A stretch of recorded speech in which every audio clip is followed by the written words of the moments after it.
तो आज हम एक बहुत ही कह सकते हैं एक जादुई कहानी में गोता लगाने वाले हैं। हाँ बिल्कुल। जिसका शीर्षक है मौन सरोवर, आंतरिक शांति का जादू। और ये सिर्फ बच्चों की कहानी नहीं है। नहीं, बिल्कुल नहीं। इसके पीछे हमारी जिंदगी और हमारे मन से जुड़ा एक बहुत गहरा मतलब छिपा है। बिल्कुल। और ये कहानी ना, ये एक आईने की तरह है, सही में आईने की तरह। हाँ, हम इसमें अपने मन की जो उथल पुथल होती है, अपनी शांति की खोज, हाँ, और उस शांति को पाने का रास्ता, सब कुछ देख सकते हैं। आज हम इसी आईने में झांकने की कोशिश करेंगे। तो हमारा मकसद है इस कहानी के जो किरदार हैं, जो प्रतीक हैं, उनकी परतें खोलना और ये समझना कि आज की इस भागदौड़ भरी दुनिया में जहाँ हर तरफ शोर है, हम अपने अंदर की शांति उसे कैसे ढूंढ सकते हैं। बिल्कुल। चलिए तो फिर इस शांत झील की यात्रा शुरू करते हैं। तो कहानी हमें एक ऐसी जगह ले जाती है जो सपनों जैसी लगती है। एक जादुई झील, मौन सरोवर। कहानी में लिखा है कि ये पहाड़ों में इतनी ऊंचाई पर है कि सिर्फ चांदनी रात में दिखाई देती है। अच्छा। और उसका पानी इतना ठहरा हुआ है, इतना शांत कि वो आसमान का आईना बन गया है। वाओ। एक आसमान ऊपर और एक नीचे झील में। ये कल्पनाएं कितनी शांत है। मौन सरोवर सिर्फ एक झील नहीं है, ये हमारे मन की उस अवस्था का प्रतीक है जिसे हम सब पाना चाहते हैं। अच्छा। एक ऐसी अवस्था जहाँ कोई लहर नहीं, कोई हलचल नहीं, बस पूरी तरह से शांति, स्थिरता और स्पष्टता हो। जब हम पूरी तरह से शांत होते हैं तो हमें दुनिया ज्यादा साफ दिखाई देती है। बिल्कुल। ठीक वैसे ही जैसे ठहरे हुए पानी में आसमान साफ दिखता है। और वो जो दो आसमानों की बात है ना, वो मुझे बड़ी कमाल की लगी। हाँ। ऐसा लगता है जैसे हमारी बाहरी दुनिया और हमारी भीतरी दुनिया वो एक हो गई है। बिल्कुल। कोई फर्क ही नहीं बचा। आपने बिल्कुल सही पकड़ा। यही तो योग और ध्यान का अंतिम लक्ष्य होता है, द्वैत का मिट जाना। अच्छा, जब आपका अंतर मन इतना शांत हो कि बाहरी दुनिया की कोई भी घटना उसे परेशान न कर पाए, तो आप कह सकते हैं कि आप मौन सरोवर की अवस्था में हैं। इसी शांत झील पर एक छोटी सी नाव है, स्वप्निका। हम्म। और कमाल की बात यह है कि इस नाव में कोई पतवार नहीं है। कोई पतवार नहीं। कहानी कहती है कि ये नाव झील की अपनी है और इसका काम है रात की खामोशी को इकट्ठा करना। और नाव में एक नन्ही सी गौरैया रहती है जिसका नाम है निश्चल। ये दोनों प्रतीक बहुत गहरे हैं।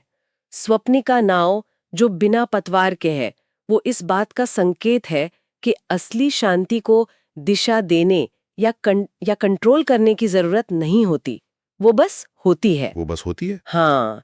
और निश्चल, जैसा कि नाम से ही जाहिर है, वो हमारे अस्तित्व का सबसे शुद्ध, सबसे मासूम हिस्सा है। हमारा वो कोर या केंद्र जो स्वाभाविक रूप से शांत और संतुष्ट है। क्या हम सब के अंदर एक निश्चल है, भले ही हमें रोजमर्रा की जिंदगी में वो महसूस ना हो? हाँ, दर्शन तो यही कहता है। हमारे अंदर एक हिस्सा हमेशा शांत रहता है, लेकिन जिंदगी के शोरगुल और चिंताओं की परतों के नीचे वो दब जाता है। निश्चल को कहीं और जाने की जरूरत नहीं, क्योंकि उसकी दुनिया, उसकी नाव और झील ही संपूर्ण है। ये वर्तमान में जीने की अवस्था है। सही बात है। उसे भविष्य की चिंता नहीं, अतीत का बोझ नहीं, वो बस है। तो ये शांति का माहौल बना हुआ है, सब कुछ ठहरा हुआ है, और तभी कहानी में एक मोड़ आता है। पहाड़ों से एक बेचैन हवा का झोंका नीचे आता है। नाम है उसका व्याकुल। नाम ही सब कुछ बता रहे हैं। हाँ। कहानी में लिखा है कि ये हवा हमेशा एक जगह से दूसरी जगह भागती रहती थी, उसे कभी चैन नहीं था। और सरोवर की इस गहरी शांति को देखकर उसे गुस्सा आ गया। और ये कहानी का वो हिस्सा है जिससे हम सब शायद सबसे ज्यादा जुड़ सकते हैं। व्याकुल हवा क्या है?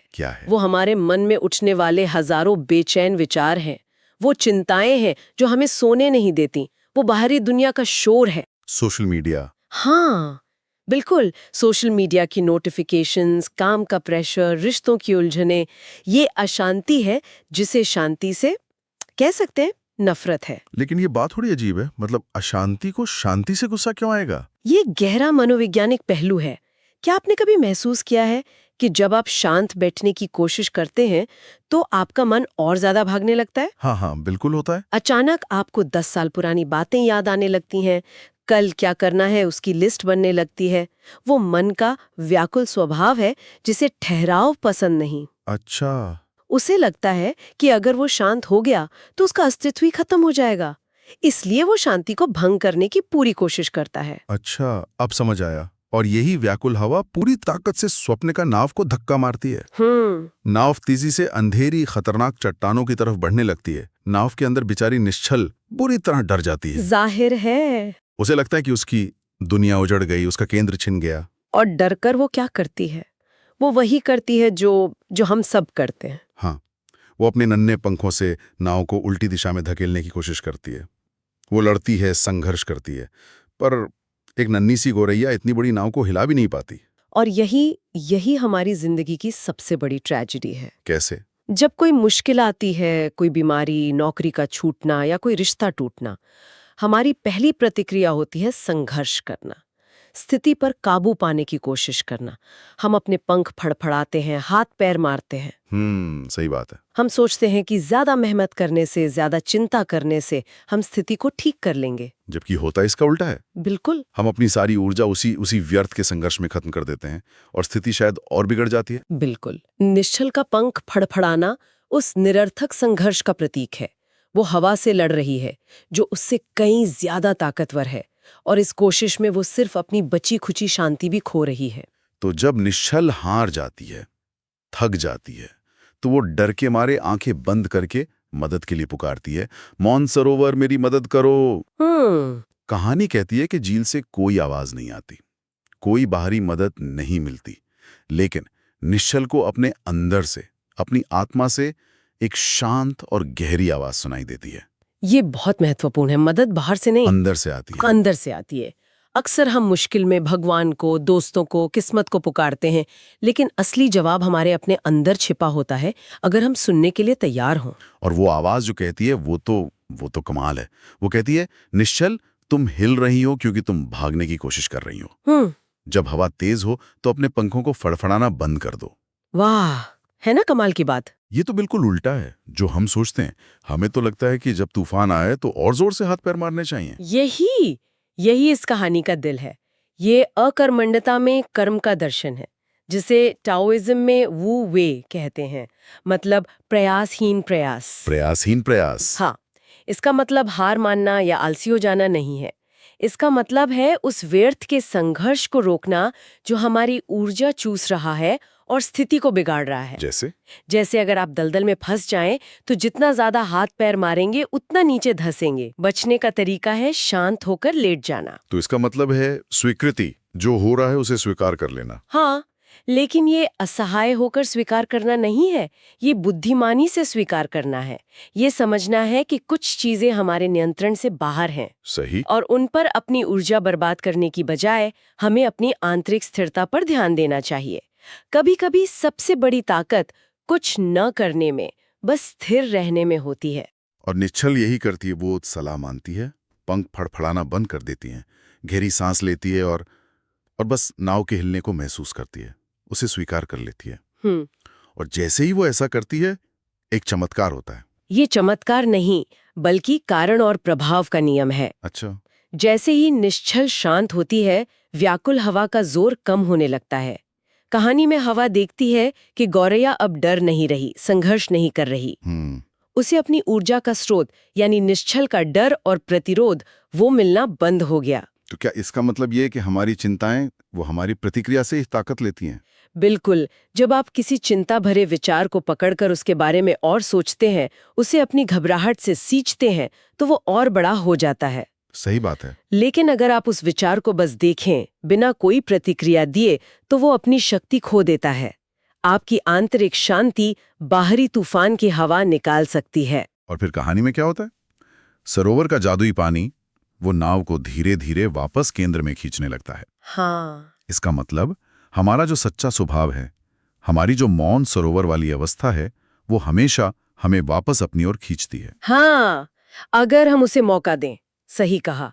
वो हमारा डिफॉल्ट मोड है। अशांति तो बस एक बाहरी घटना है, शांति हमारा असली घर है। हमें बस व्यर्थ का संघर्ष छोड़कर घर लौटने की अनुमति देनी होती है। और कहानी यहाँ पर खत्म नहीं होती, जो मुझे सबसे अच्छी बात लगी। हाँ, ये बहुत जरूरी है। ये हमें सिर्फ एक फलसफा बताकर नहीं छोड़ देती, बल्कि उस शांति को अनुभव करने का एक तरीका भी बताती है। हाँ, ये कहानी को ज्ञान से अनुभव में बदल देता है। ये एक गाइडेड मेडिटेशन जैसा है। बिल्कुल। इसमें कहा गया है कि निश्चल की तरह आराम से बैठें, या लेट जाएं, आंखें बंद करके कल्पना करें कि आप स्वप्निका नाव में हैं। आपके चारों ओर मौन सरोवर का ठहरा हुआ शांत पानी है। आप पूरी तरह सुरक्षित महसूस कर रहे हैं।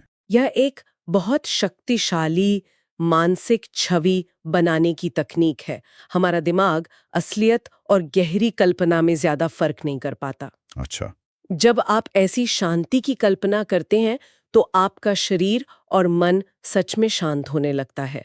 आपकी हृदय गति धीमी हो जाती है, मांसपेशियां शिथिल हो जाती हैं। फिर कहा गया है कि अगर आपके मन में कोई व्याकुल हवा जैसा तेज विचार या चिंता आए तो उससे लड़ना नहीं है। बिल्कुल नहीं। उसे धक्का देकर भगाना नहीं है, बस उसे एक बादल की तरह देखना है जो आसमान में आया और गुजर गया। और ये सचेतनता या माइंडफुलनेस का मूल सिद्धांत है। विचारों से लड़ना उन्हें और शक्तिशाली बनाता है। अब जिस चीज का विरोध करते हैं वो बनी रहती है, लेकिन जब आप विचारों के प्रति एक तटस्थ दर्शक का रवैया अपना लेते हैं तो आप उनकी पकड़ से आजाद हो जाते हैं। मतलब आप विचार नहीं हैं, आप विचारों को देखने वाले हैं। ये एक बहुत बड़ा बदलाव है। और स्रोत में सांस को एक शांत पतवार कहा गया है। ये उपमा कितनी सुंदर है। बहुत सुंदर। कि जब भी मन भटके अपनी सांस पर ध्यान ले आओ। सांस एक एंकर की तरह है, एक लंगर की तरह। विचार हमें या तो अतीत में ले जाते हैं या भविष्य में। सांस ही एक ऐसी चीज है जो हमेशा वर्तमान में होती है। सही। जैसे ही आप अपनी आती जाती सांस पर ध्यान केंद्रित करते हैं, आप तुरंत वर्तमान क्षण में लौट आते हैं, जहां ना कोई पछतावा है, ना कोई चिंता। इसीलिए हर ध्यान पद्धति का आधार सांस ही होती है। अंत में ये अभ्यास पूर्ण शांति में तैरने और गहरी नींद में डूब जाने का सुझाव देता है। तो ये सिर्फ एक मानसिक अभ्यास नहीं, बल्कि अच्छी नींद के लिए भी एक बेहतरीन नुस्खा है। बिल्कुल। अगली बार जब रात को नींद ना आए और मन में व्याकुल हवा चल रही हो तो भेड़े गिनने की बजाय इस नाव, इस झील और पंख ना फड़फड़ाने वाली गौरैया को याद किया जा सकता है। हाँ, ये तो जरूर कोशिश करनी चाहिए। यह एक बहुत ही सुखद और असरदार तरीका है मन को शांत करने का। तो मौन सरोवर की इस कहानी का जो सार है वो यही है कि बाहरी दुनिया का तूफान कितना भी बड़ा क्यों ना हो, उसका सामना करने की सबसे बड़ी शक्ति हमारे अपने अंदर के ठहराव में छिपी है। बिल्कुल। संघर्ष करने की बजाय स्वीकार करना और शांत रहना ज्यादा शक्तिशाली हो सकता है। ये हमें सिखाती है कि शांति कोई ऐसी चीज नहीं है जिसे हमें बाहर जाके जीतना है या हासिल करना है। वो तो पहले से ही हमारा अंदर मौजूद है, उस मौन सरोवर की तरह। बस उसे खोजना है। या यूं कहें कि हमें बस अपने मन के व्यर्थ के संघर्ष को, उस पंख फड़फड़ाने की आदत को छोड़ना है। और जब हम ऐसा करते हैं तो हम पाते हैं कि जिस तूफान से हम इतना डर रहे थे, उसकी ज्यादातर ताकत हमारे अपने डर से ही आ रही थी। बिल्कुल। और अंत में हमारे सुनने वालों के लिए सोचने के लिए एक विचार। कहानी में झील का जादुई पानी नाव को वापस केंद्र में खींच लेता है। हमारे असल जीवन में जब हम जिंदगी की व्याकुल हवाओं में भटक जाते हैं तो वो कौन सी शक्ति, आदत या शायद कोई इंसान है जो हमें हमारे शांत केंद्र, हमारे मौन सरोवर की ओर वापस खींच लाता है? ये बहुत अच्छा सवाल है। इस पर सोचिएगा जरूर।